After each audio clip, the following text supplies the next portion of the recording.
If we taught our kids this one concept, they could literally build a $4 million net worth starting with $12.50 a week. Stick with me here because these principles don't only apply to teens, they'll apply to you too. But I want you to understand this powerful principle in this episode of the Affluent Entrepreneur Show. I'll see you in the episode.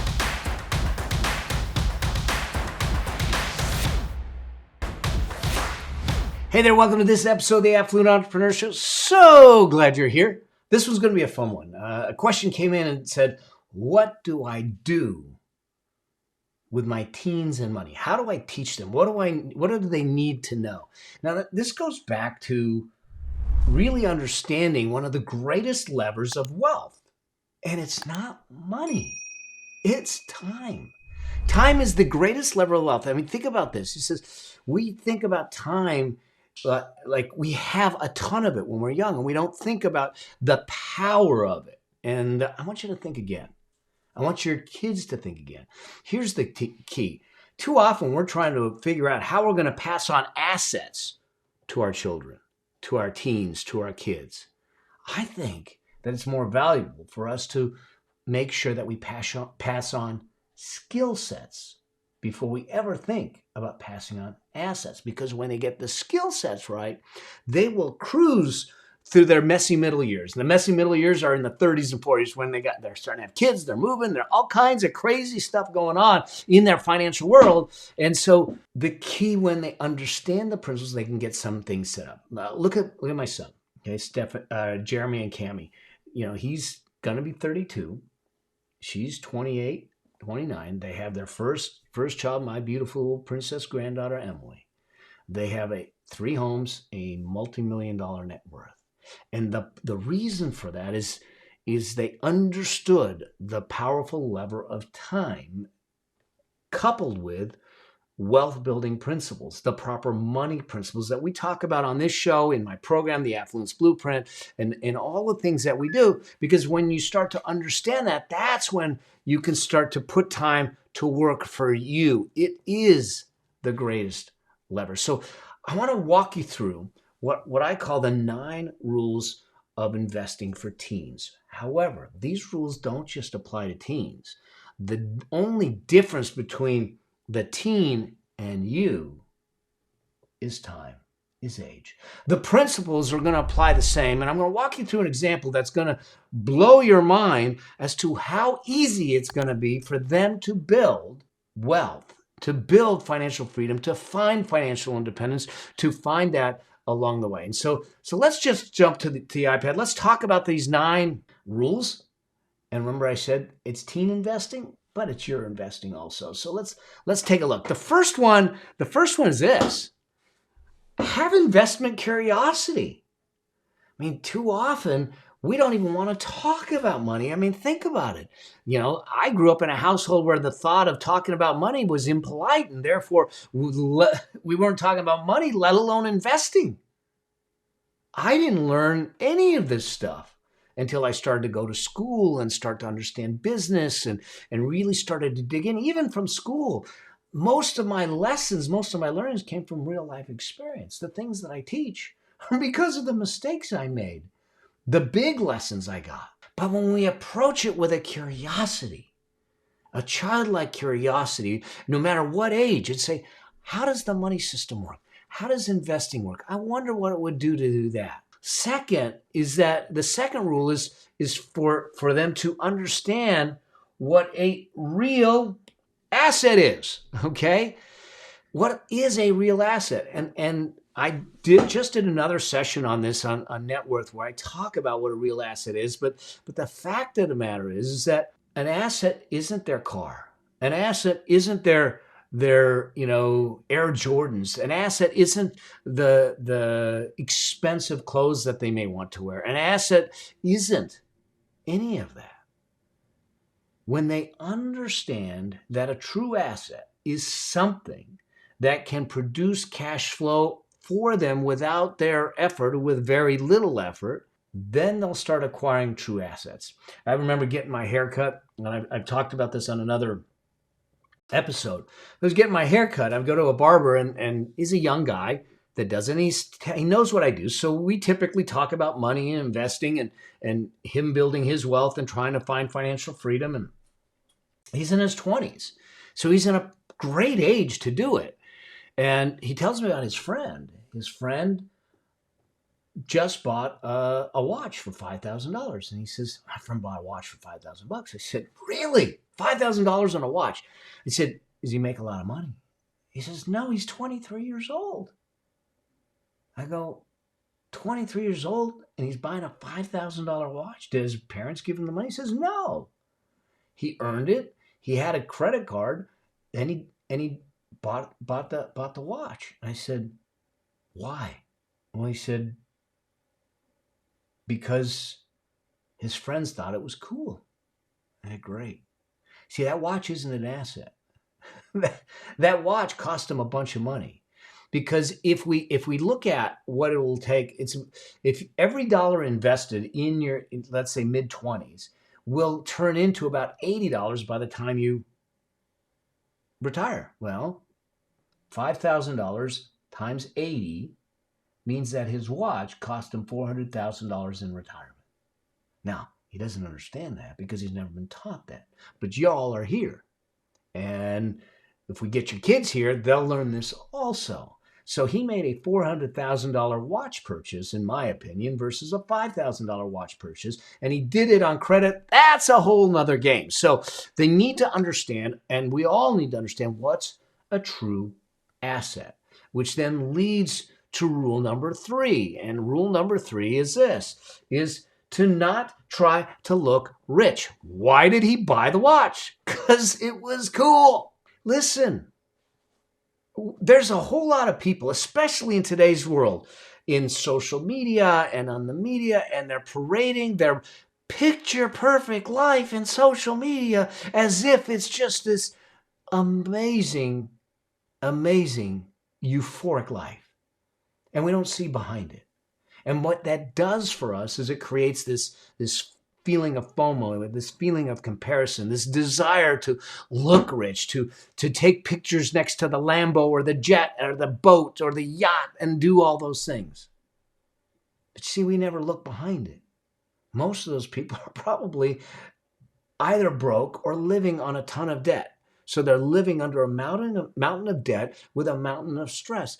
And so when we teach our teams and we learn ourselves to not think about or make decisions from what the outside looking in looks like, and make the decisions from what it is that gives us true fulfillment, true meaning, true, what I call one of the critical outcomes of the Affluence Blueprint, richness in life.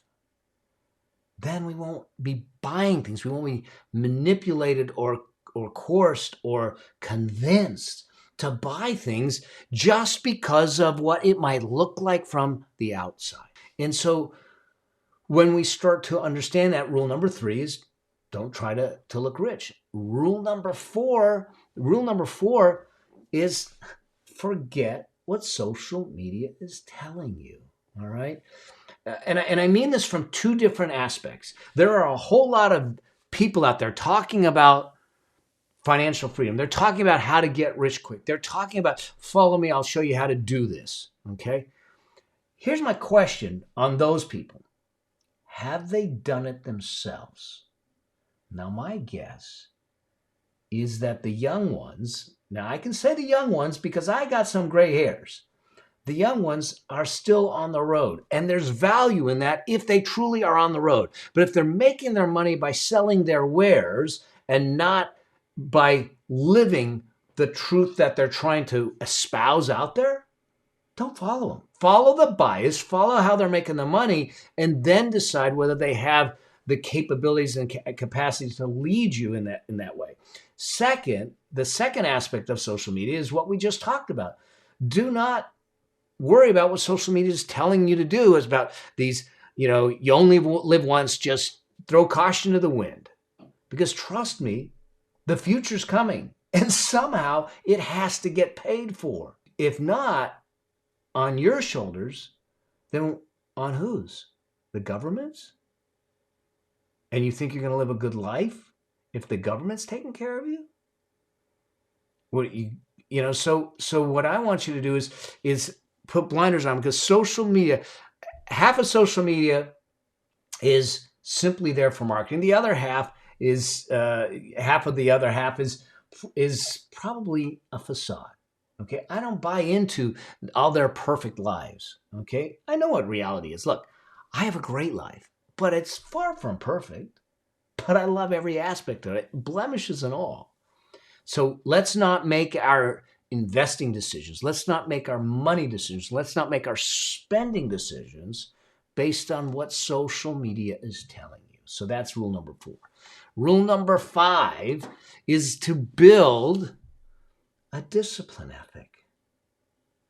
To build a discipline ethic. Now, this one can be hard for some people, but the fact of the matter is that wealth creation is a behavioral issue. It's not a money issue. Your money issues are symptoms of your behaviors. It's about the choices, the decisions, and the habits and the behaviors that you have. It sets the tone for where you are today. And so if that's truly the case, then what we need to do is be disciplined. We need to be disciplined at avoiding allowing social media to take hold of us. Look, I am not perfect. There are plenty of times I am sitting there on this dang thing and I'm on Instagram and go, that's a cool thing. There are plenty of things that I have bought from swiping up on Instagram that I probably didn't need. I wasn't in the market to look for it. I didn't need it. Some of it I haven't even used. And so what we need to do is have the discipline in our spending, the discipline in our investing, the discipline in our money management, the discipline to not be coerced, convinced, or manipulated by marketing. Okay? And I'm using strong terms because I think it's really important for us to understand that. That leads me to rule number 6, and then I'm going to walk you through some examples here when I get through rule number 9. Rule number 6 is to simply understand that the power of little moves. The power of little moves. Okay?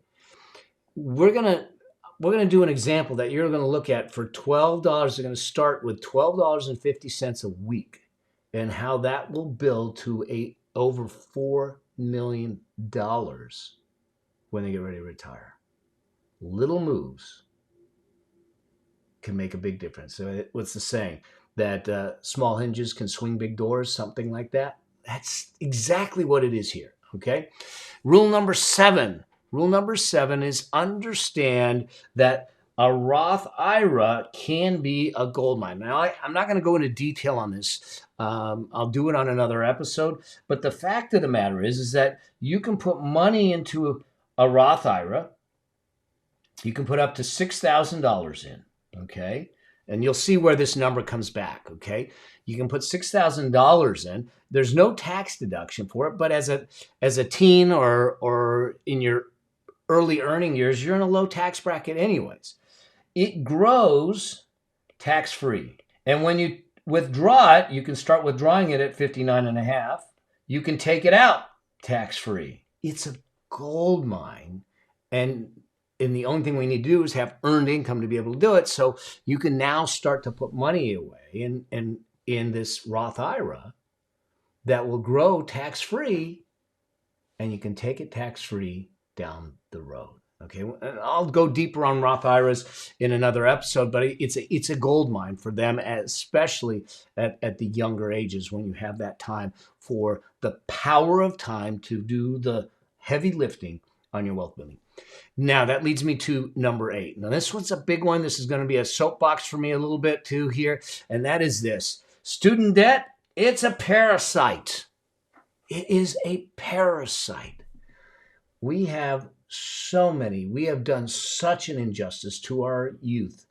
And it's not, I say we, I say us as a nation, and more importantly, the financial aid offices, because they've never explained to these college-bound kids, or even the parents, the impact of the signature that they're putting on that line.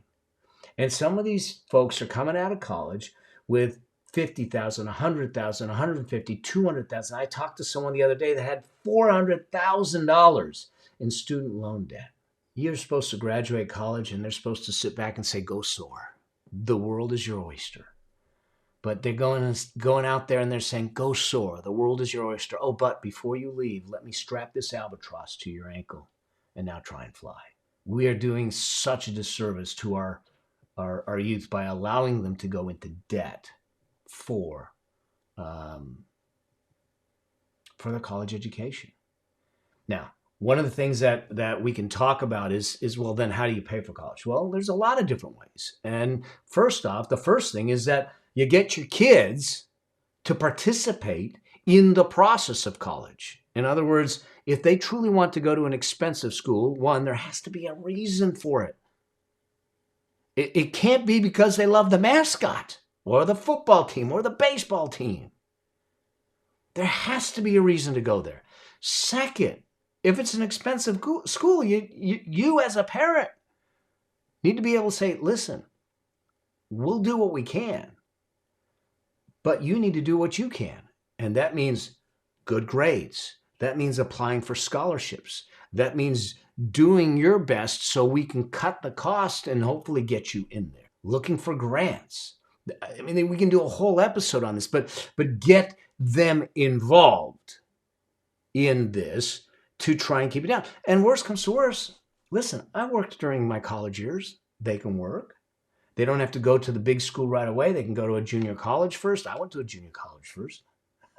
So there's a lot of different ways, but student debt is a parasite that will suck the life out of them for years. I was reading an article about someone who's 70 years old is still paying his student loan debt. This is a travesty. All right?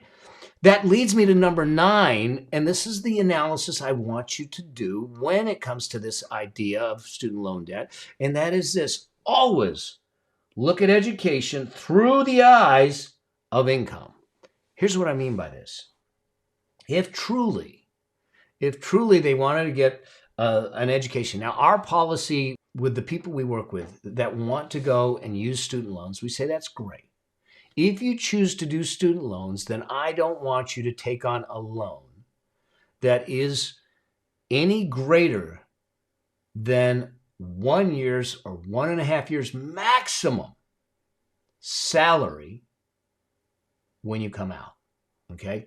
In other words, that if the job, I was talking to someone who got a master's degree in art history, and he had $100,000 in debt, in student loan debt, to get this master's degree in art history.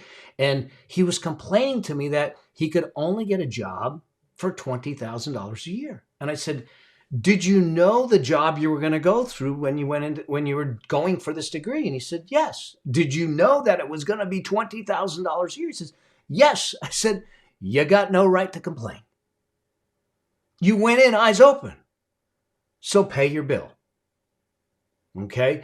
I mean, it's hardcore, but realize this. If I'm going $100,000 into debt, school is an investment, and we need to look at it just like an investment. What's the ROI? To spend $100,000 a year to get a $20,000 job makes no sense. So what we say is that if you'd have gone $20,000 in debt on a $20,000 job, you'll get out of it. Maybe $30,000 in debt. So we say 1 to 1.5 years, opening salary, max out, student loans, that's the maximum. Now, you can do what you want, but I can tell you from experience and watching it and seeing it, anything above that can choke these guys and gals coming out of school. And so that's the metric that we use, and it works well for them. So that leads me to this example, because I want you to understand where this can lead and the power of this. And I call this the teen factor, because we're talking about teens, but it's going to apply to you too. You'll see how this all starts to play out. But in the teen factor, let's just make some assumptions. I want them to start when my team starts working, and this is one of the things that I did with Jeremy. Now he started getting paid at 11 years old, so it was well before his college years. But I want him to start with $50 a month. I wanted to put $50 a month. That's $12.50 a week. Okay, $12.50 per week. Okay, not a lot. Okay, I mean they're kids at this time. They're 18 years old, 19 years old, and then I want them to increase the amount that they're contributing by $50 every year. So if they start at age 18, they'll contribute $50 a month, $600 for the total year. Then for 1 year, then they'll increase it to $50 by $50 the next year. That means it's at $100, then $150, then $200. And they're going to max it out at $500, which if they did this starting at age 18 would max out at age 27. Now, why $500? Because 500 times 12 is $6,000, which is the maximum currently for a Roth.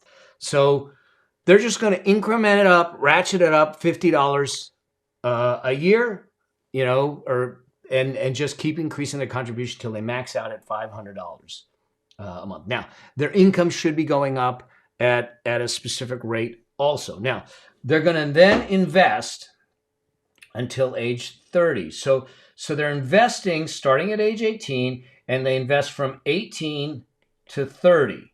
The $50 a month, that's ratcheting up to $500 a month. So they're not going to invest the rest of their time. They're going to leave the money invested till age 50, so 20 more years. So they just leave it sit and let it grow at an average return of 8% from age 30 to 50. From age 30 to 50. So let me summarize this for us. Okay, what they're going to do is they're going to start investing at age 18. They get a job. They start investing $12.50 a week. That's $50 a month for the first year. The second year, it's going to be twice that, so $100 a month. Then $150 a month in the third year until they get to $500. And they're going to continue to do that till age 30. The maximum they're ever going to invest is $500 a month. And they'll do that till age 30, and that's it. Then they're going to leave it sit in an investment portfolio. We can talk about the portfolio another time. And they'll leave it sit from age 30 to 50. What happens? This is where the magic is, okay? So let's just look at what has happened if I start to look at these numbers, okay? If we look at this, they will have put in $45,000 over 12 years. That's the starting at $12.50 a week and ratcheting up, they would put up $45,000, okay? By the time they hit age 30, the time that they're investing, okay, the additional growth, the additional value that the investments would have earned would be $240,529. Okay, $240,529. Okay, the total they should have at 8% at age 30 would be $285,000 because it's this plus this together. The $45,000 plus the earnings on it. Okay, so you're at $285,000. They already have $300,000 in a portfolio by age 30. Now I just want them to sit back. They don't have to invest anymore. They don't have to do anymore. And they wait till age 50. By waiting till age 50, that $285,000 between 30 and 50 will grow by another $1 million to a total of $1,330,000. So literally, they start out by building the muscle of $12.50 a week, ratchet it up to $500 a month, do it for 12 years only, and let it sit. Okay. Now, here's where the beauty is. They now have 1.3 million. Well, what happens if they just leave it from age 50 to age 60? The 1.3 million turns around and ends up at almost $2.9 million. $2.9 million. Okay? It over doubles in literally 10 years. Okay? Well, what happens if they leave it another 5 years to age 65 and they decide, I'm not going to do anything till age 65? At age 65, this portfolio will be worth $4.22 million. The bottom line is this. When we turn around and we teach them the skill set and they learn the discipline, they understand how this plays out, they can be on the path to a $4 million plus portfolio and net worth to take care of themselves, their heirs, their legacy, and be able to cruise instead of struggle like many people are in their later years. So how do we do this? I want to talk you through the money flow, and I'm going to walk you through what I think needs to be done to make that happen. So what we need to do is they got to get a job. Okay. Now, my son worked for me. I don't care where the job is. I just want them to learn a work ethic and a discipline ethic. So step one, they get a job. Step two, open an investment account for them. Help them open an investment. It doesn't matter where it is. Put it at Schwab.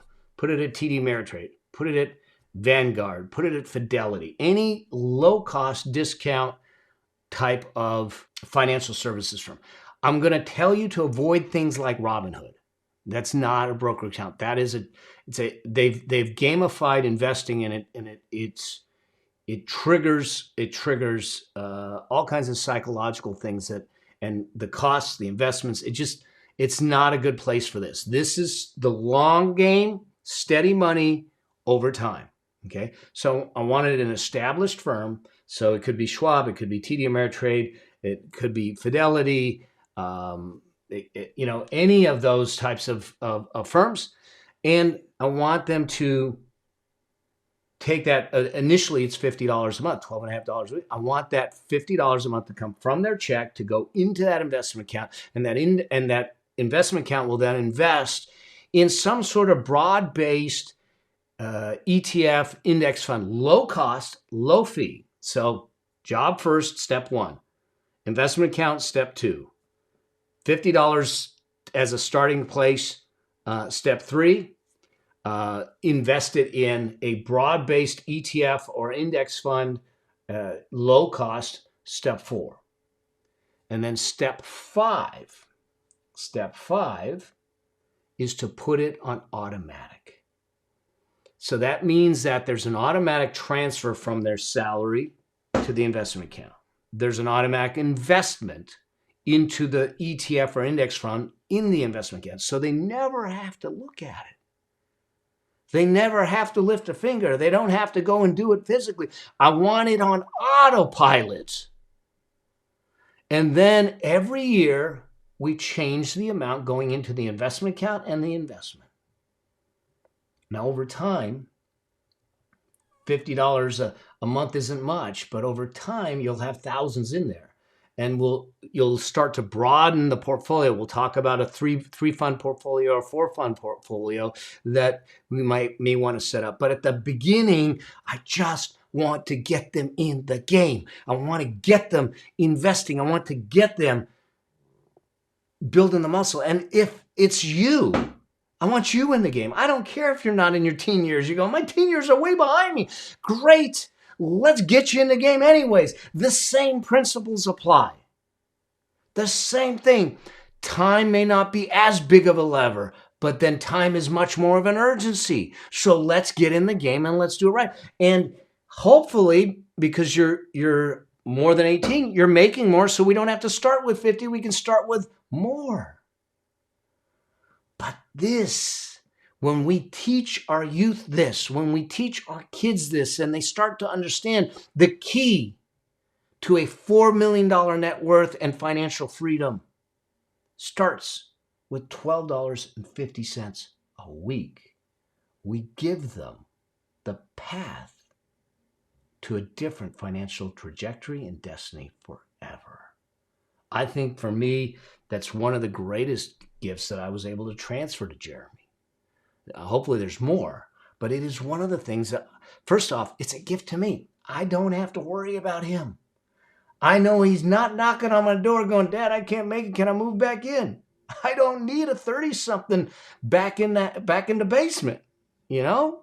So there's a lot of reasons that this is important. And so I wanted to do this episode because I think that this is the thing that will start to drive the freedom, the burden off of your shoulders as a parent, as a grandparent, and drive freedom the right way, and not this get rich quick crap that I'm sorry, I had to say it, that is out there on the internet from people who are not qualified, who have not lived it, who have not ran the miles. They're putting it out there and they're stirring up the emotions and everything. And they've never proven it out. They've never lived through a down cycle. They've never lived through a recession. They've never lived through a down cycle. So beware of the stuff that's out there. All right.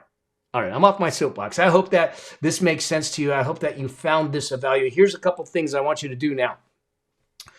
For those of you that are parents, for those of you that are trying to do this, I have another episode that I did, episode 28, called the 10 Money Lessons for Parents. I'll put that up here for you to check out and let me know if you have any questions. The other one is episode 24. Episode 24, I'll make sure that that's hooked up also, because that's what to do with your cash. Whether you are a teen, whether you're an adult, whether you're a grandparent, it doesn't matter. This will give you the priority on how to allocate your cash to build a money machine, a wealth creation machine that will give you financial freedom over time. Okay. Now, I don't know where you are specifically on your financial journey, but I know that these principles work no matter where you are on the financial journey, because they have worked for me, my clients, my son, his wife, and many others, and they can work for you. I put this out there because I truly believe that financial independence is a birthright. We're just not taught how to claim it. Well, the buck stops here. I want you to understand how to claim it.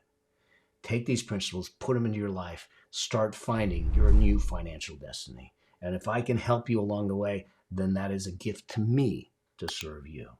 And so if you have questions, if you have comments, if anything comes up, do me a favor, send them to me, DM me. People are posting questions and stuff on my YouTube videos, on my posts. Let me know. I'll bring it on the show. We'll get it answered. We'll keep you moving forward. All right. And we'll do it with stuff that's proven. All right. Until we get a chance to see each other in the next episode, next video, or on the road, always strive to live a life that outlives you. Cheers.